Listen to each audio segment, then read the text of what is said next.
আসসালামু আলাইকুম। আশা করি আপনারা সবাই ভালো আছেন। বললাম ভালো আছেন, তবে আসলে এই যে বর্তমান অবস্থা আমাদের বাহ্যিক যে তাপমাত্রাটা সেটা নিয়ে আসলে আমরা সবাই কম বেশি চিন্তিত।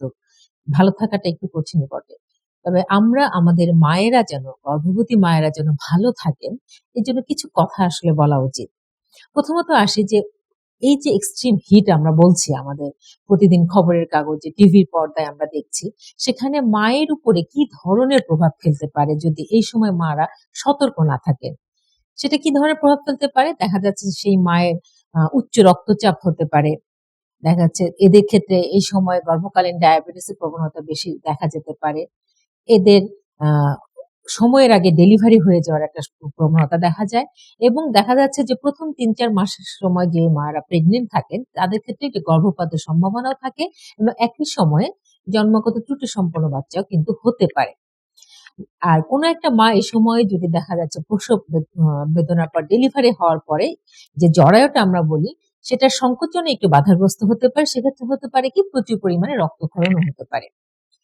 আবার আরেকভাবে আমরা যদি বাচ্চার কথা চিন্তা করি যে বাচ্চার কি হতে পারে, সেটা ১ম এ একটু আমি বলে নিলাম যে গর্ভস্থ অবস্থায় একটা গর্ভপাতের সম্ভাবনা থাকে।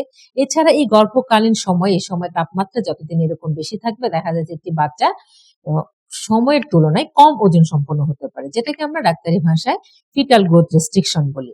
আবার অনেকাংশে কি হতে পারে যে এই যে সময়ের আগে ডেলিভারি হয়ে যায় প্রিটার্ম বার্থ, দেখা যাচ্ছে একটা রিসেন্ট একটা গবেষণা অনুযায়ী ১৬% ক্ষেত্রে সময়ের আগে ডেলিভারি হয়ে যায়। এটাকে প্রিটার্ম বার্থ বলে। এবং আরেকটা খুবই দুঃখজনক যেটা সেটা হচ্ছে স্টিল বার্থ।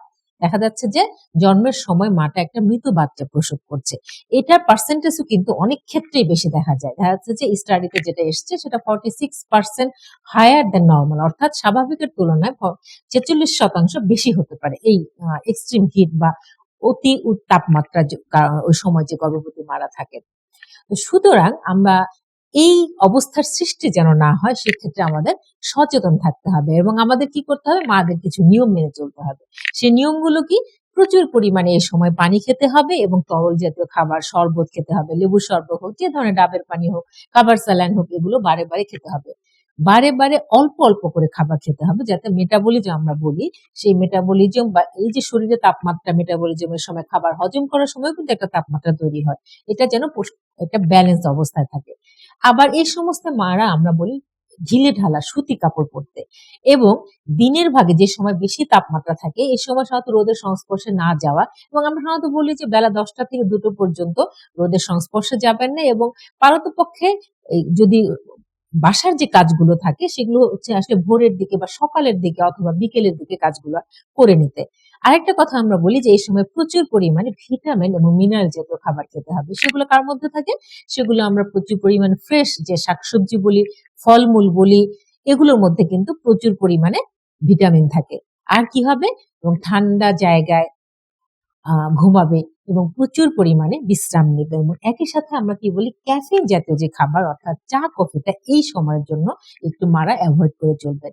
আমরা আশা করি এই নিয়ম কানুনগুলো যদি মারা মেনে চলেন, মা এবং বাচ্চা দুজনেই সুস্থ থাকবেন। ধন্যবাদ।